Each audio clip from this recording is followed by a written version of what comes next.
lihat pula apakah kekangan kedua untuk wasiat. Mula-mula dari sudut kuantum ataupun nilai, value dia. Sekarang wasiat juga ada beberapa kekangan dari sudut penerima dia ataupun recipient of wasiat.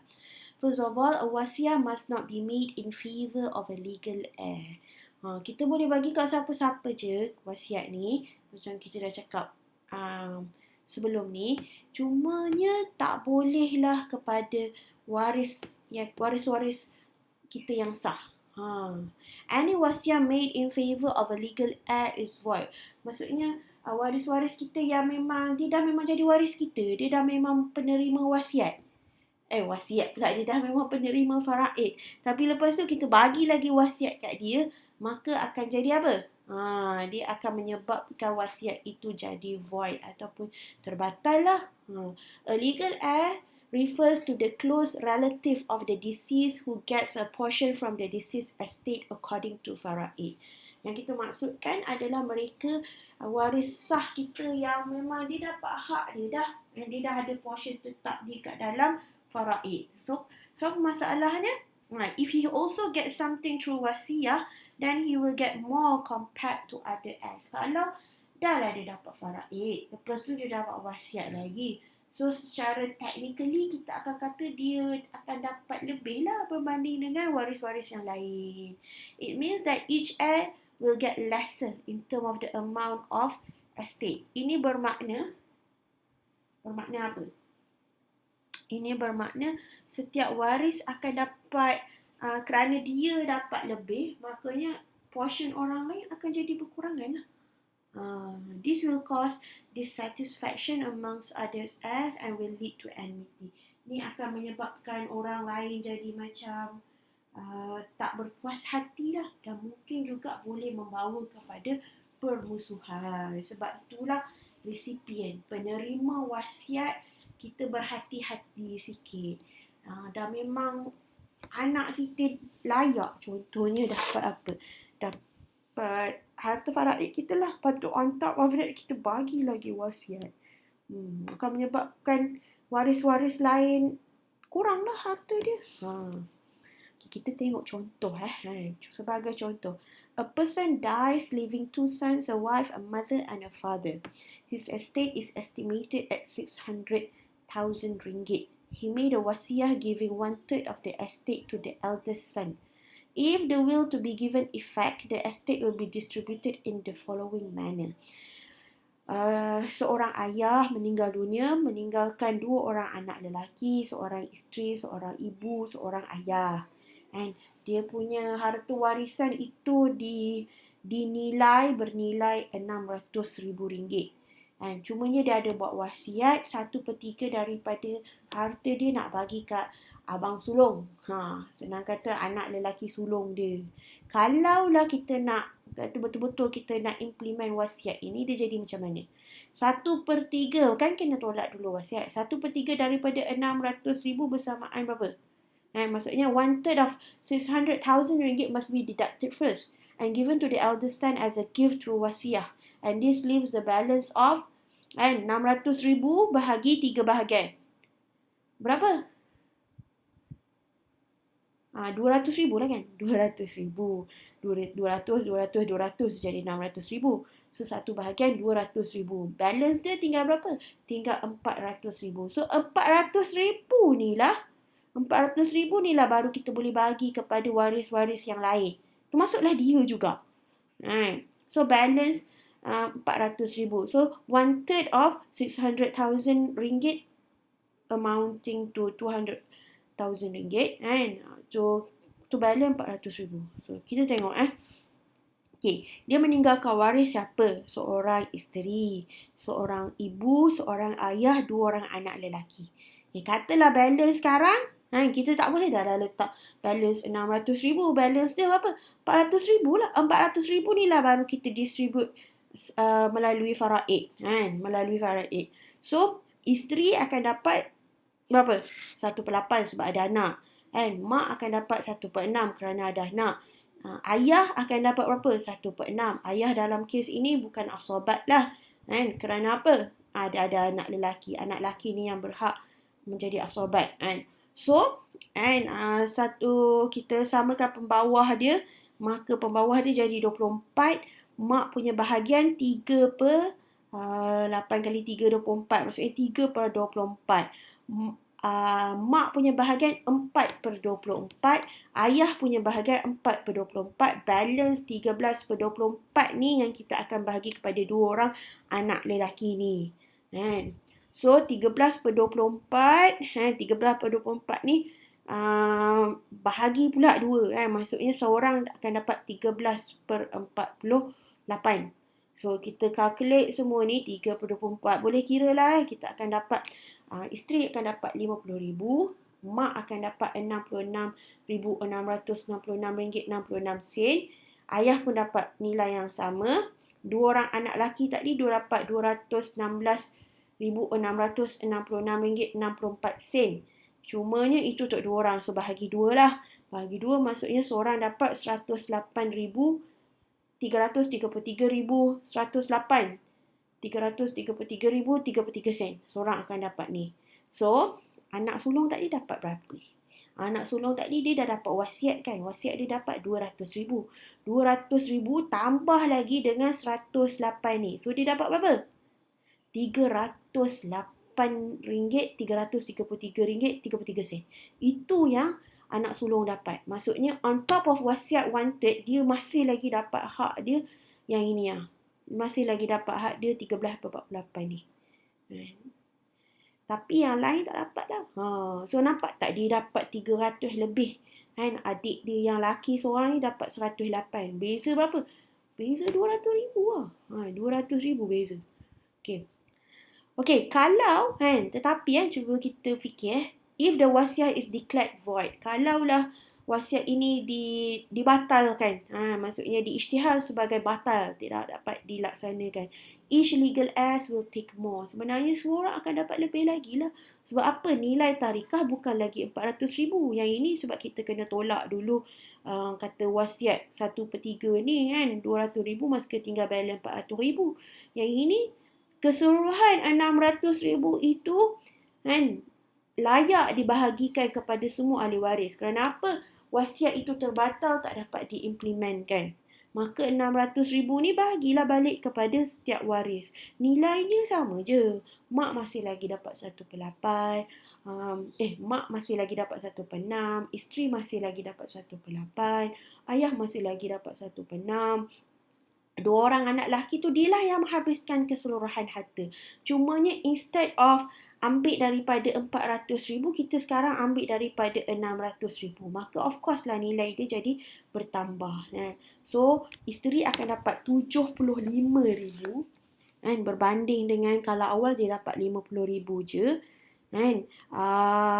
Mak dengan ayah masing-masing akan dapat RM100,000. Kalau tak awal-awal dia dapat RM66,000 je. Dan dua orang anak lelaki tu, seorang akan dapat RM162,500. Kalau tidak akan dapat 108 je. 108. So sekarang ni semua akan dapat 162. So maksudnya apa? Abang sulung tak dapatlah sebanyak yang dia dapat sulung ni. Kalau ikutkan awal-awal, kalau dia dapat wasiat juga, dia dapat 308. Adik dia dapat 108 je. Beza 100k tu. Tapi sekarang ni semua orang dapat RM162,500. So adalah. Adil. Kalau tidak, mungkin secara logiknya adik laki dia tak ada ni mungkin akan terasa hati. Akan rasa tak puas hati lah. Kerana apa? Kenapa abang pula dapat wasiat? Dah lah dapat faraid, dapat wasiat pula. Sedangkan dua-dua ni adalah anak lelaki. Degrinya sama je kan. Sobat juga. Tapi abang pula dapat lebih. Secara logiknya kita boleh expect lah kan. Tidak pelik lah kalau adik lelaki dia ni rasa tak puas hati. Inilah contohnya kata ketidakpuas hati yang mungkin akan berlaku kalau kita benarkan a legal heir yang layak dapat faraid untuk juga menerima wasiat. Okey. Maka the rule, undang-undang apa? Apa undang-undang cakap? A wasiat made to a legal heir is void. Kalau maksudnya rule of thumb-nya kan adalah kalau wasiat bagi kepada penerima faraid, hukumnya batal. Tak sah. Hukum ini dipersetujui oleh semua ulama. Kerana apa? Sekali lagi, bukan kerana kita rasa-rasa je nanti jadi tak adil. Tapi sebab kita ada hadis, ada dalil lah daripada hadis Prophet Muhammad SAW yang diriwayatkan oleh Abu Umamah. Dan apa dia Abu Umamah cakap? Abu Umamah said, I heard the messenger of Allah Subhanahu wa ta'ala, peace and blessings of Allah be on him, say in his sermon in the farewell pilgrimage, surely Allah has given to everyone entitled to anything his due. Therefore, there shall be no bequest for one who inherits. Sahih Al-Bukhari. Abu Umamah cakap apa? Aku mendengar Rasulullah SAW berkata di dalam khutbah terakhirnya, di dalam haji wada', haji wada' dia kan. Sesungguhnya Allah akan berilah kepada setiap orang apa yang memang haknya. Tapi there shall be no bequest for one who inherits. Tiada wasiat kepada orang yang mewarisi. Kalau orang tu dah memang mewarisi, maka dia tidak berhak mendapat wasiat lagi. Sahih Al-Bukhari. There shall be no bequest for one who inherits. There shall be no bequest for one who inherits. Kalau tiada wasiat kepada orang yang mewarisi. Dia dah memang mewarisi harta, tak payahlah lagi bagi wasiat kat dia. Ini apa yang Nabi Muhammad SAW cakap di dalam khutbah di dalam haji wada' Nabi, haji terakhir Nabi. Okey, itu dalilnya lah. So daripada hadis ni from the hadis it is understood that a wasiat made in favor of a legal heir is not to be given effect since he or she is already prescribed with a portion under faraid. Jadi kita fahamlah kalau orang tu dah dapat harta warisan, dia tak layak dah lah dapat wasiat sebab dia dah memang ada portion dia kat dalam wasiat. Dah orang kata dah secure dah kat situ dah memang ada dah. Ayah dia tak sebut pun, dia memang akan dapat. Kerana yang beri kepada dia siapa? Allah. Yang beri portion ni adalah Allah. Dah secure dah kat situ. On the contrary, if he has nothing under faraid despite being a legal heir, then a wasiat in his favor will be valid but not exceeding 1/3. Tapi memanglah dia adalah waris yang sah. Tapi masa saya cakap tadi, waris yang sah tu yang kita maksudkan yang mana? Yang mewarisi, yang ada portion bawah faraid. Memang ada portion dia. Tapi kalau dia memang tak dapat, he has nothing under faraid, dia adalah waris juga. Cuma dia tak dapat kerana ada sebab-sebab tertentu lah nanti kita cakap.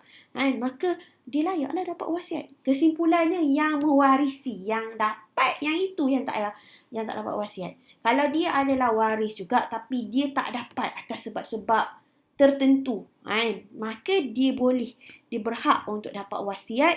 Cumanya amount dia tidak boleh lebih 1/3. Tak boleh lebih 1/3. Malah sebenarnya itulah tujuannya pun kita buat wasiat. Kerana kita mungkin nak bagi kepada waris-waris kita yang tak dapat, tak ada portion bawah faraid. Itu nanti kita tengok. So, kerana apa saya cakap? Cakap inilah tujuannya antaranya. Memang cakap tadi kita boleh bagi kepada siapa-siapa je kita nak bagi wasiat ni.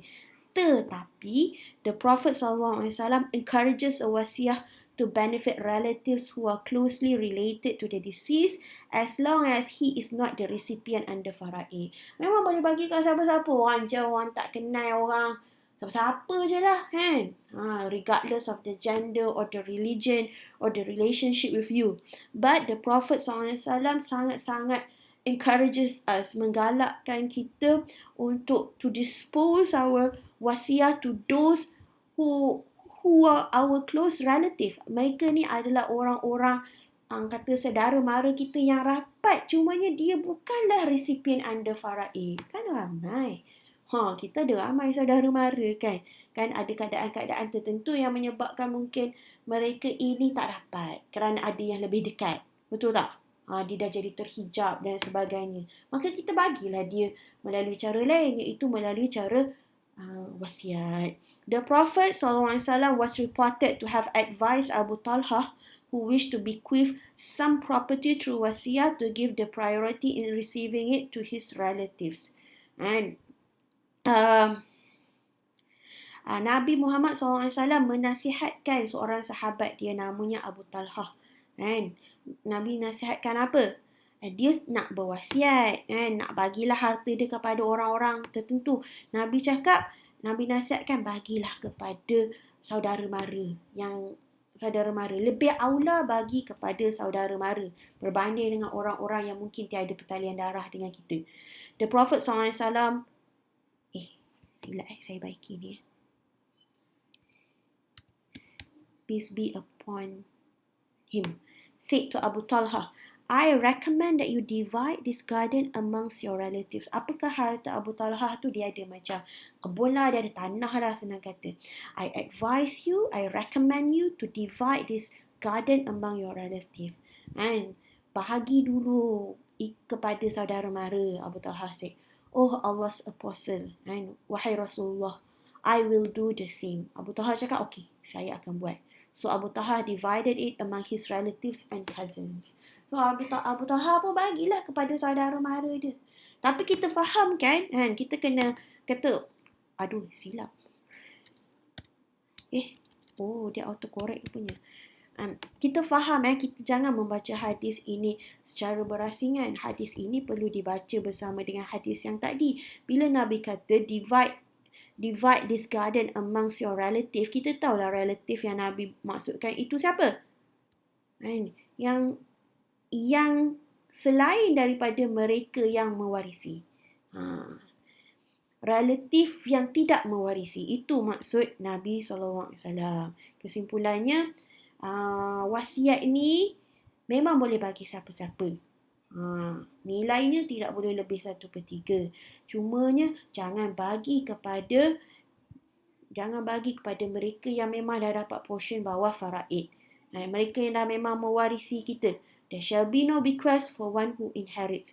Orang yang dah memang mewarisi kita, maka dia tidak layak dapat wasiat. Kita bagi kepada siapa? Saudara mara kita. Lebih aula bagi kepada saudara mara kita yang tak dapat portion bawah faraid. Contohnya siapa?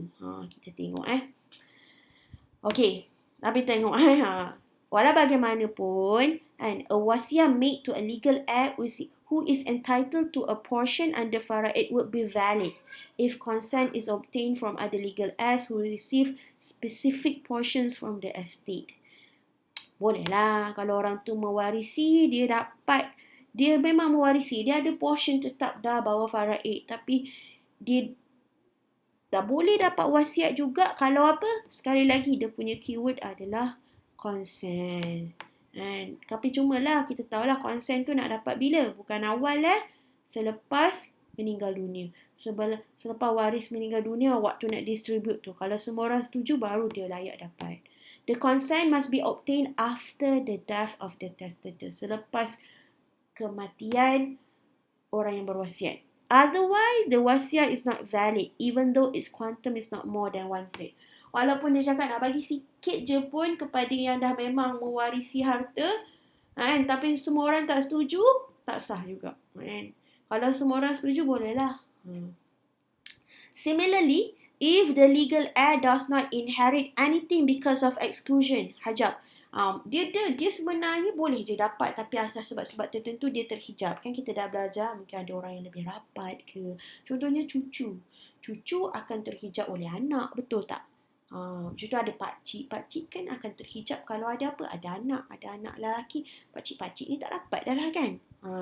Kalau dia sebenarnya adalah waris juga. Dia sebenarnya ada je portion bawah faraid, tapi dia terhijab kerana in the presence of any residuary heir such as son. Ada orang lain dia terhijab.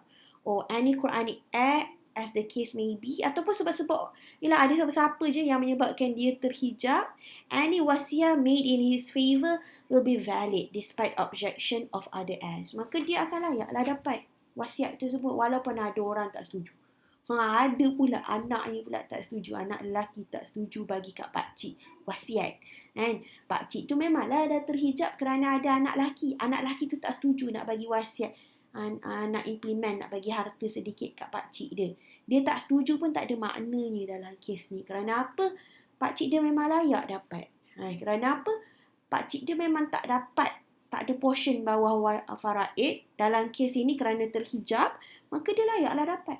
Yang tak layak dapat adalah mereka yang mewarisi. Sekali lagi, there shall be no bequest to those who inherit. Dalam kes ni dia tak mewarisi apa-apa harta kan, dia terhijab, maka dia berhaklah dapat. Walaupun ada yang tidak setuju.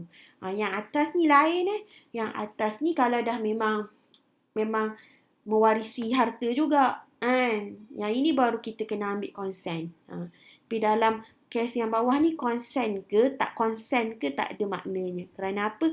Secara technically-nya, secara undang-undangnya memang pakcik dia berhak untuk dapat. However, the quantum bequeath must not exceed 1/3. Sekali lagi, nilainya tak bolehlah lebih 1/3. If it exceeds 1/3, it would be valid only if all legal heirs consent. Sekali lagi lah, technically tak boleh lebih pada 1/3. Technically juga tak boleh bagi kepada mereka yang mewarisi. Tetapi kalau ada consent, ada apa? Ada keredaan lah. Approval daripada semua waris, maka boleh. If no consent is given, then the wasiat is valid up to 1/3 only. Kalau tak bagi keizinan, tak setuju, implement setakat 1/3 je lah. Itulah dia. Kata 2 limitation kepada wasiat. Pertama sekali apa? Apa nama ni? Quantum of wasiah, nilai, amount dia. Dan keduanya adalah recipient. So quantum tak boleh lebih 1/3. Kalau nak lebih 1/3 kena ada consent. Consent tu pula selepas waris meninggal dunia. Bukan waris maksudnya. Selepas testatus itu meninggal dunia. Penerima bukanlah orang yang mewarisi. Kalau nak bagi kepada orang yang mewarisi juga, kenalah sekali lagi dengan consent ataupun dengan persetujuan waris-waris yang lain. Nak lebih amount pun sekali lagi consent lah. Dan consent bukan waktu mewaris lagi hidup dah meninggal dunia. Itu je lah untuk tajuk kita bab ini berkenaan dengan wasiat.